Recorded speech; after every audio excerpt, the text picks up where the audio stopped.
Sir आप सभी ने एक चीज़ तो सुनी होगी कि सर ऑनलाइन से भी पढ़ के चीज़ें पॉसिबल है। बस यही है कि आप लोगों को थोड़ा-सा डेडिकेशन दिखाना पड़ेगा, चीज़ों को उस तरीके से करना पड़ेगा जैसे ऑफलाइन में हम लोग पढ़ते हैं और उसी तरीके से किया हमारे एक स्टूडेंट है जिनका नाम है मानव। मानव ने सारी चीज़ों को बहुत ऑनलाइन मोड में पढ़ा और ऑनलाइन मोड में पढ़ के भी बहुत अच्छा स्कोर किया जिसको पढ़ने स्कोर लेके आने में बहुत सारे लोगों को मेहनत करनी पड़ती है। ये सारी चीज़ें उन्होंने की हैं, इम्प्लीमेंट की हैं। तो यहीं पे आज हम लोग मानव के साथ कंप्लीट डिस्कशन करने वाले हैं कि किस तरीके से मानव ने सारी चीजों को किया है और उसके अलावा सबसे बड़ी बात कि मानव ने किस तरीके से अपनी प्रिपरेशन को कंप्लीट किया जिससे आप सभी को इससे बेनिफिट हो पाए। तो मानव एक बार अपने बारे में थोड़ा सा बताइए कि आपने किस तरीके से अपनी स्कूलिंग की है, कौन से सब्जेक्ट आपके थे, आप कहाँ से बिलोंग करते हो, तो थोड़ा इसके बारे में बता दीजिए। Hello all, my name is Manav Parashar and I am citizen of Delhi. I passed out my 12th class in year 2023 with 91% and okay. yes sir. और मैं साइंस मेडिकल स्ट्रीम से हूँ। मेरे पास 12th में जो सब्जेक्ट्स थे वो थे फिजिक्स, केमिस्ट्री एंड बायोलॉजी। मेरा CUT का स्कोर है 540 आउट ऑफ 600 एंड मेरा मोड ऑफ प्रिपरेशन जो है वो अड्डा 24/7 के YouTube lectures plus test series है। ओके, बहुत अच्छी बात है मानव। मानव एक बार मैं आपसे ये पूछना चाहूँगा कि आपने जब सीयूईटी के बारे में सबसे पहले सुना कहाँ से कि यार सीयूईटी कोई एग्ज़ाम होता है जिसके द्वारा देश की टॉप सेंट्रल लेवल यूनिवर्सिटीज़ के अंदर एडमिशन होता है, तो इसके बारे में कहाँ से आपको आइडिया लगा? दरअसल सर जो मेडिकल स्टूडेंट होता है उसको एक चीज पता होता है कि हमको नीट देना है। Right, right, right. सबके ध्यान में होता है उसके नीट एक होता है पेपर जो हम 12 के बाद दे सकते हैं। तो मेरे पास भी सर वही एक ऑप्शन था कि हाँ नीट एग्जाम होता है, मेरे को वो क्रैक करना है, इतने मार्क्स चाहिए, इतनी कट ऑफ है, मेरे को ये कॉलेज मिल सकता है। लेकिन जो मेरे कॉमर्स के स्टूडेंट्स थे, दोस्त थे और आर्ट्स के दोस्त थे, वो सब मेरे को बता रहे थे कि तुम हमारी स्ट्रीम में जो होता है वो CUT होता है। तो मैंने फिर पूछा कि हमारे पास CUT देने का ऑप्शन नहीं है क्या? मैंने अपने साइंस वाले जो दोस्त थे मेरे उनसे पूछा हमारे पास CUT देने का ऑप्शन नहीं है? बोला नहीं है, हमारे पास भी है। उसके अंदर हम BSc life science, zoology, botany बहुत सारे कोर्सेज कर सकते हैं। तो फ्रेंड्स के द्वारा पता लगा मेरे को कि CUT एग्जाम भी है जो कि काफ़ी अच्छी अच्छी यूनिवर्सिटीज DU PHU जैसे कोर्सेज यूनिवर्सिटीज हैं जो कोर्सेज ऑफर करती है। तो सर फ्रेंड से एंड उसके बाद मैंने एक्सप्लोर करा तो पता लगा मेरे को यूट्यूब पे बहुत सारे सीरीज भी चलती हैं, बहुत सारे चैनल्स हैं इसके बारे में। अड्डा 24/7 के बारे में पता लगा कि इसके अंदर बहुत अच्छी पढ़ाई हो रही है एंड सर बस ऐसे ही पता लगा मेरे को इसके बारे में। ओके, ओके, बहुत अच्छी बात है। मतलब आपने सारी चीज़ें मतलब जानी प पूरा इसके बारे में छानबीन की कि किस तरीके से सारी चीज़ें इसके अंदर हैं और उसके बारे में जान के आपने कंप्लीट किया। मैं यहाँ पे आपसे मानव एक चीज़ पूछना चाहूँगा कि आपने जो ये प्रिपरेशन कर रहे थे, तो उस टाइम पे क्या स्ट्रैटेजी आपने कंप्लीट अपनाई थी? और सबसे बड़ी बात मैं कहीं-कहीं सुनता हूँ कि मैंने तो 25 घंटे पढ़ाई की, तो क्या आप भी 25 घंटे पढ़ाई करते थे या फिर उससे नॉर्मल जो भी चीज़ है उसके बारे में थोड़ा-सा बताइए? नहीं नहीं सर, बिल्कुल ऐसा नहीं कि 25 घंटे तो नहीं, बिल्कुल कोई ह्यूमन है, मशीन नहीं है हम। हाँ, अ, मतलब यही ना मतलब बहुत सारे लोग मैं इंटरव्यूज़ सुनता हूँ कि 25 घंटे पढ़ाई करनी चाहिए, तो वही चीज़ था। तो एक बार बताइए आपने किस तरीके से अपनी स्ट्रेटेजीज़ को अपनाया? कैसे आपने पूरी प्रिपरेशन को किया? जी सर, मैं एक्चुअली ड्रॉपर हूँ। 2023 के अंदर मैंने एग्ज़ाम दिया था अपने 12th क्लास का, उसके बाद 24 में मैंने CUT दी है। अ, ओके, जो मैंने ड्रॉप लिया था एक्चुअली नीट के लिए दिया था। नीट के अंदर अच्छा स्कोर नहीं आ पाया। अच्छा स्कोर आने के बावजूद भी कुछ ऐसी कट ऑफ चली गई कि इस बार सिलेक्शन नहीं हो पाया। लेकिन CUT के एक मेरे पास था ऑप्शन कि हाँ, मैं ये दे सकता हूँ और इसके अंदर मैं अच्छा स्कोर कर सकता हूँ। मेरे को पूरी जी-जान लगानी है। मेरे पास CUT एक ऑप्शन है, जिससे मैं एक अच्छी यूनिवर्सिटी में पढ़ सकता हूँ। राइट। तो जब मैं नीट की प्रिपरेशन कर रहा था तो मेरे पास मेरे अपने ध्यान रख रखा था कि मेरे को CUT भी देना है, इसके लिए भी मेरे को शुरू से ही प्रिपरेशन करनी पड़ेगी। जो चैप्टर्स डिलीटेड है नीट के अंदर वो CUT में आएँगे, मेरे को उनके लिए भी प्रिपरेशन करनी है। मेरे को उसी तरह फ़ॉलो करना है बिल्कुल, जैसे मैं 12th कर रहा था। तो 12th के अंदर हम क्या करते हैं, NCERT पढ़ते हैं, जो टीचर पढ़ाता है वो करते हैं। CUT के अंदर बस यही फ़र्क है कि हमको ऑब्जेक्टिव पेपर देना है, हमको MCQ सॉल्व करने हैं, ठीक है? प्लस थोड़ा-सा ये है कि वहाँ पे टाइम लिमिट है, टाइम के अंदर हमको पूरी चीज़ें कंप्लीट करनी है। तो स्टार्टिंग से ही मैंने जो लेक्चर्स होते हैं यूट्यूब पर, फ्री लेक्चर्स होते हैं, मैंने उनको फ़ॉलो करा है। मैंने इसके अलावा कुछ फ़ॉलो नहीं करा। अड्डा 24/7 के लेक्चर्स होते हैं, फ्री यूट्यूब लेक्चर्स थे, उनको फ़ॉलो करा, टेस्ट दिया, बस टीचर ने जो नोट्स बनवाए उनको कंप्लीट करा साथ-साथ। इसके अलावा मैंने कुछ नहीं किया। मैं टेस्ट देता था टाइम पर, उसका एनालिसिस करता था, इसके अलावा मैं कुछ नहीं करता था। कोई मतलब ऐसा ये भी बात है कि बच्चा अगर ठान ले तो ऑनलाइन के ऊपर भी अड्डा 24/7 ने इतना अच्छा कंटेंट प्रोवाइड करा रखा है कि अगर उसको भी पढ़े तो उसका काम हो जाएगा, बस उसको बिल्कुल, सिर्फ टेस्ट सीरीज़ वो है। लेकिन उसको सीक्वेंस वे में पढ़ना ज़रूरी है, तब जाके वो बिल्कुल, चीज़ें बिल्कुल। होंगी, राइट है। तो मैं यहाँ पे एक बार आपसे यूट्यूब पे पूछना चाहूँगा कि कौन-कौन सी ऐसी सीरीज़ेज़ थी जिसको आपने फॉलो किया था? सर लास्ट में एक बार निचोड़ सीरीज़ आई थी, उसको मैंने राइट, बहुत अच्छे से फ़ॉलो किया था। एक और चीज़ मेरे को नहीं पता थी कि हम सीयूटी में कैसे क्वेश्चन्स आते हैं। मेरे को तो नीट के बारे में पता था कि नीट में कैसे क्वेश्चन्स आते हैं, मैं उसके लिए पढ़ भी रहा हूँ 1 साल से। सीयूटी की बिल्कुल नॉलेज नहीं थी कि कैसे क्वेश्चन्स आएँगे, क्या होगा, कैसे प्रीवियस ईयर क्वेश्चन्स तो पता ही नहीं थे, इसमें भी प्रीवियस ईयर क्वेश्चन्स हैं। मेरे को पता था इसी साल हो रहा है, मेरे को ऐसा लगता था। तो ओके, तो देखा कि अंडर 24/7 के एक्सपेक्टेड क्वेश्चन्स आ रहे हैं, 300 मोस्ट एक्सपेक्टेड क्वेश्चन्स हैं और प्लस वन शॉट लेक्चर्स हैं।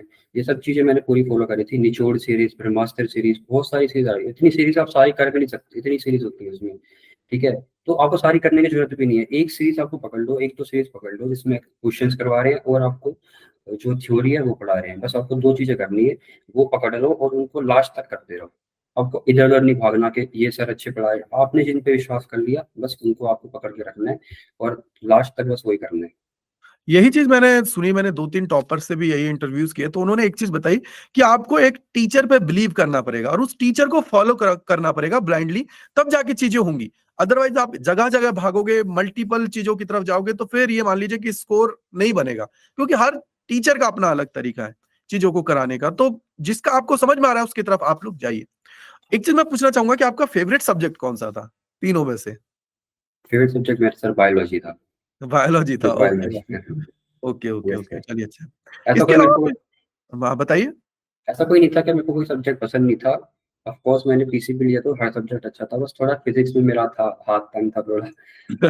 उसके लिए फिज़िक्स में आप थे उसके लिए आप थे ही सर, तो थोड़ा हाँ, था कि मैं फिज़िक्स कर लूँगा। मतलब पता था कि बच्चे अच्छा अच्छा स्कोर नहीं करते थे ना फिज़िक्स में, थोड़ा स्कोर कम ही रहता है बच्चों का।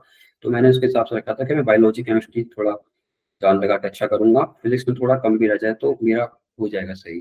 Okay, okay, okay, okay. मतलब फिज़िक्स के जो लेक्चर्स हमने देखे, यूट्यूब पे आपने सवालों को किया, तो एग्ज़ाम में बहुत मदद मिली होगी, एग्ज़ाम में बहुत सारे सवाल तो एज़ इट इज़ यस आए सर। होंगे। जो जो क्वेश्चन्स गलत भी हुए मैंने सब कुछ अटेम्प्ट कर कर आया था मैं पेपर में, हर एक पेपर में सब कुछ अटेम्प्ट कर कर आया था। ऑफ़ कोर्स 50 क्वेश्चन दिए आपको 40 करने हैं, तो ऐसा तो हो ही नहीं सकता कि आप कोई क्वेश्चन छोड़ दो। जो क्वेश्चन्स गलती पे हुए वो मेरी गलती की वज़ह से हुए। ऐसा कुछ नहीं था कि जो पढ़ाया और वो नहीं आया, वो मेरी गलती थी कि सिली मिस्टेक्स हो जाती हैं बहुत सारी चीज़ें। ओएमआर मेरी एक गलत हो गई, फिज़िक्स के क्वेश्चन में मैंने ओएमआर गलत कर दी, उसकी वज़ह से मेरा एक क्वेश्चन गलत हो गया। तो ऐसी-ऐसी चीज़ें वज़ह से गलत हो जाती है चीज़ें, बाकी लेक्चर्स के अंदर सब कुछ होता है, ओके, वो ओके। मोर देन इनफ होते हैं। Okay, okay, okay. मतलब अगर कोई बच्चा अगर उनको फ़ॉलो करता है तो भी चीज़ें हो सकती हैं। यहाँ बिल्कुल, पे मैं आपसे एक चीज़ पूछना चाहूँगा कि बहुत सारे बच्चे एक चीज़ को बोलते हैं कि सर, क्या ये मॉक टेस्ट देना इम्पोर्टेंट है? हम तो बस थ्योरी पढ़ लेंगे, हम तो सवाल लगा लेंगे, तो क्या मॉक टेस्ट देना इम्पोर्टेंट है? तो एक बार आप मॉक टेस्ट की इम्पोर्टेंस के बारे में बताइए और आपने किस तरीके से सारी चीज़ें की? क्योंकि आपने टेस्ट सीरीज़ फ़ॉलो की है, चीज़ें आपने की हैं, तो क्या मदद हुई इससे? किस तरीके से सारी चीज़ें थी? Yes sir, yes sir.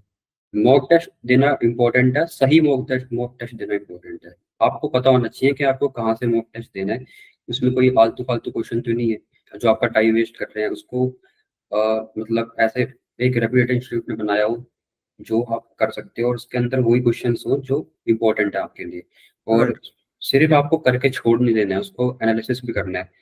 आपको सॉल्व करना है उसको अच्छे से, उसके बाद टाइम के साथ सॉल्व करना है। अगर आप ऑनलाइन घर पे दे रहे हो तो टाइम लिमिट आप अपना लगा के रखो अपने फ़ोन के अंदर। साथ में उसको सॉल्व करो और उसके बाद उसका एनालिसिस करो। राइट। तो मॉक टेस्ट बहुत ज़्यादा इम्पोर्टेंट होता है और अगर कोई कहता है कि मैं थ्योरेटिकली कर सकता हूँ, तो झूठ तो नहीं बोल रहा होगा, लेकिन वो हो सकता है कोई एक्स्ट्राऑर्डिनरी बच्चा हो, लेकिन अगर एवरेज बच्चा है, मेरी तरह एवरेज बच्चा है, मैं भी एवरेज बच्चा था, ठीक है? मेरे 91% आए हैं बोर्ड में, जो बहुत ज़्यादा नहीं है, एक एवरेज बच्चे के इतने आते हैं, ठीक है? आजकल तो 97, 98 से कोई नीचे बात ही नहीं करता, तो मेरे 91% आए हैं और मैंने वही चीज़ें फ़ॉलो करी हैं जो एक एवरेज बच्चा करता है, मॉक टेस्ट दिए सारे और जितना ज़्यादा मॉक टेस्ट दोगे उतना अच्छा है आपके लिए। लास्ट टाइम तक आपको मॉक टेस्ट देने हैं। हाँ, तो मतलब मॉक टेस्ट आपको देना है जिससे आपकी स्पीड एक्यूरेसी का पता लगेगा। सेकंड चीज़ मॉक टेस्ट देने से आपको अपनी वीकनेस के बारे में आइडिया लग जाएगा कि यार यस वीकनेस सर। मेरी क्या है और मेरे स्ट्रॉन्ग पॉइंट्स क्या हैं, तो वीकनेस पे काम करने का टाइम मिलेगा और वीकनेस को जब आप उनको कंप्लीट करोगे तो अगली बार उससे गलतियाँ होने के चांसेस कम होंगे। तो मॉक टेस्ट का तो इम्पोर्टेंट बहुत है, आपने इसके अगर मैं प्रिपरेशन की बात करता हूँ तो। यस यहीं सर। पे मैं मानव एक चीज़ और पूछना चाहूँगा आपसे, मेरे को एक चीज़ छोटी-सी चीज़ जो जाननी है वो ये है कि जब आप मॉक टेस्ट देते थे, होता है कि यार स्कोर कम भी आता है, ऐसा तो नहीं कि इनिशियली बहुत ज़्यादा स्कोर आ जाए, स्कोर कम भी आता है, डीमोटिवेशन भी होता है, तो उसमें आप किस तरीके से सारी चीज़ों को करते थे? जी सर। और सर स्टार्टिंग के अंदर स्टार्टिंग में तो मेरा स्कोर कम ही आता था और मैं भी ऐसे ही करता था कि स्कोर कम आया और उसके बाद उसको छोड़ दिया, फेंक दिया साइड में पेपर को कि नहीं करना। डिमोटिवेशन बहुत ज़्यादा हो जाता था। लेकिन वही वही एक पॉइंट होता है जहाँ पे आपको अपने आप को पुश करना है, आपको देखना है कि भाई क्या गलती हुई है मुझसे, किस चीज़ में मैं लैग कर रहा हूँ, ठीक है? उसका एनालिसिस आपको बहुत अच्छे से करना है। और ऐसा नहीं होगा कि आप पेपर दिए जा रहे हो, आपका स्कोर कम आ रहा है। एक ना एक बार ऐसा होगा कि स्कोर आपका बढ़ेगा और लास्ट में जाते-जाते वो 500 प्लस स्कोर होगा और 700 प्लस होगा, जो भी है आपका स्ट्रीम। तो उसके हिसाब से आप मॉक टेस्ट देते रहो, उसका एनालिसिस करते रहो और जो चीज़ आपकी वीक है उसको दोबारा देखो, तिबारा देखो, दोबारा देखो, एक ना एक बार तो आएगी। तो करते रहो आप लास्ट तक, वो हो जाएगा आपका सही बिल्कुल। राइट है। तो मतलब मेन चीज़ तो यही है कि यार आपको सिर्फ़ और सिर्फ़ बिलीव रखना है और अपने ऊपर काम करना है। मॉक टेस्ट आपने दिया, मॉक टेस्ट देना बहुत बड़ी बात नहीं है। मॉक हुँ, टेस्ट का एनालिसिस करना बहुत बड़ी बात है। उसका एनालिसिस करना है कि यार कौन-सा मेरा सवाल गलत हुआ है, क्यों हुआ है? क्या मैं जो सोच रहा था वो ही कॉन्सेप्ट था या नहीं था या कुछ अलग कॉन्सेप्ट है? क्योंकि यही चीज़ है। और इस बार तो अगर मैं मानव बात करूँ तो अड्डा 24/7 एक नया इनिशिएटिव लिया है कि आपको जो भी मॉक टेस्ट मिलेंगे, उन सभी का वीडियो सॉल्यूशन भी आपका जो फैकल्टी है जिससे आप पढ़ रहे हो, वो आपको प्रोवाइड कराएगा। तो मतलब सारी चीज़ें इस बार तो मतलब एडवांस लेवल पे जा ही रही हैं। यस सर, इसके अलावा मैं एक और चीज़ आपसे पूछना चाहूँगा मानव, वो ये है कि मेरे को एक चीज़ छोटी-सी चीज़ और जाननी है जी कि सर। जो सीयूटी 2025 की प्रिपरेशन करने वाले बच्चे हैं, उनसे आप क्या कहना चाहोगे कि यार अगर उनको स्कोर अच्छा करना है, एक बेहतरीन कॉलेज के अंदर जाना है, तो उसके लिए क्या करना है उनको? कि भाई किस-किस चीज़ को उन्हें कंप्लीट अपनाना है जिससे उनका स्कोर अच्छा आ जाए? Yes sir. सर, बच्चे बोलते हैं कि बोर्ड के साथ प्रिपरेशन नहीं कर पा रहे हम, बोर्ड के साथ प्रिपरेशन में दिक्कत आ रही है। हालाँकि मैं एक ड्रॉपर हूँ, लेकिन मैं ये चीज़ बता सकता हूँ कि अगर आप बोर्ड के साथ भी प्रिपेयर कर रहे हो, तो उसमें थ्योरी में कोई डिफरेंस नहीं है। आपको जो टीचर्स पढ़ा रहे हैं यूट्यूब पर या किसी बैच में, अगर आप वो पढ़ते हो, तो आप बोर्ड के लिए प्रिपेयर कर रहे हो और सीयूटी के लिए तो प्रिपेयर कर ही रहे हो। तो आपको अपने लेक्चर्स पर फ़ॉलो करना है, आपको नोट्स बनाने हैं, आपको अपने वीक पॉइंट्स को पेपर में लिख के चिपका लेना है आपके टेबल के सामने, ठीक है? पीरियोडिक टेबल आपको याद जो भी है उसके बारे में सब कुछ लगा लेना आपको बिल्कुल साइड में अपने। और साथ-साथ ये भी है कि बोर्ड प्रिपरेशन में जो है सब्जेक्टिव एग्ज़ाम होता है, आपको ऑब्जेक्टिव की प्रिपरेशन करनी है सीयूटी के लिए। तो उसके लिए वही मॉक टेस्ट है और बुक्स हैं बहुत सारी जो आपको प्रोवाइड कर देती है अड्डा 24/7 उसमें आपको प्रिपरेशन करनी है उसकी। तो यही है सर कि 25 स्टूडेंट के लिए मैं यही बोलूँगा कि बिलीव रखो खुद पे, ऐसा अपना बहाना मत दो लास्ट में कि बोर्ड के साथ हम प्रिपेयर नहीं कर पाए। ऐसा बहाना तो मतलब बहुत गलत लगता है कि बोर्ड के ऐसा कुछ अलग तो आएगा नहीं उसके अंदर मानो सीयूटी मैं के एक अंदर। चीज़ पूछना चाहूँगा कि अगर बच्चा सीयूटी की प्रिपरेशन करता है, इनिशियली अगर मैं हुँ, बोलूँ हुँ। ढंग से उसकी अच्छी प्रिपरेशन कर लेता है तो लास्ट तक उसका स्कोर अच्छा आ जाएगा। साथ ही साथ क्या बोर्ड को भी ईज़िली निकाल लेगा क्योंकि ईज़िली सिलेबस सेम है, सब कुछ वो तैयारी कर रहा है, दोनों साइड उसका बेनिफिट है, बिल्कुल राइट? सर, बिल्कुल, हाँ, बिल्कुल। तो मेन चीज़ यही है कि जैसे आपको मानव ने भी बताया कि यार आपको बिलीव करना पड़ेगा चीज़ों को क्योंकि बोर्ड और सीयूटी में ज़्यादा डिफरेंस नहीं है, तो आपको उनको दोनों को पकड़ के चलना है। जिससे क्या हो कि एंड मोमेंट पे जो प्रेशर आता है ना, कि अब तो 1 डेढ़ महीना बचा है, इसके अंदर ही मुझे बहुत अच्छा करना है। तो वो चीज़ नहीं होती क्योंकि आप भी जानते हो कि यार डेढ़ महीने के अंदर प्रिपरेशन करके स्कोर अच्छा लाना, मतलब मैं बोलूँगा कि अगर कोई बच्चा एक्स्ट्रा ऑर्डिनरी नहीं है, एवरेज बच्चा है तो पॉसिबल नहीं है। क्योंकि एक अच्छा स्कोर 600 में से अगर आप मैं बोलूँ 500 प्लस जाना है साइंस जैसी स्ट्रीम के अंदर, तो फिर तो नॉलेज डीपली होनी चाहिए। या तो उस बच्चे ने मतलब मैं बोलूँगा कि 100% बोर्ड में लाए और एक चीज़ और मैं आपको बताना चाहूँगा, वो ये कि बोर्ड के अंदर बहुत बच्चे ऐसे हैं जो स्कोर बहुत अच्छा करते हैं और एंड में सीयूटी के अंदर स्कोर बहुत कम रह जाता है और मैंने ऐसे भी बच्चे देखे हैं जो बोर्ड के अंदर कम लेके आते हैं, लेकिन सीयूटी के अंदर बहुत अच्छा स्कोर कर देते हैं। क्यों? क्योंकि उन्होंने उस एग्ज़ाम को पहले से कंप्लीट प्रिपरेशन करते आए हैं। क्योंकि अभी हमें पता है कि यार हमारे जो 12th बोर्ड की अगर मैं रिज़ल्ट की बात करता हूँ, तो उसकी इतनी इम्पोर्टेंस नहीं है। अगर मैं सिंपल बोलूँ, क्यों? क्योंकि आगे जाके आपको उस एग्ज़ाम के थ्रू तो निकलना ही है।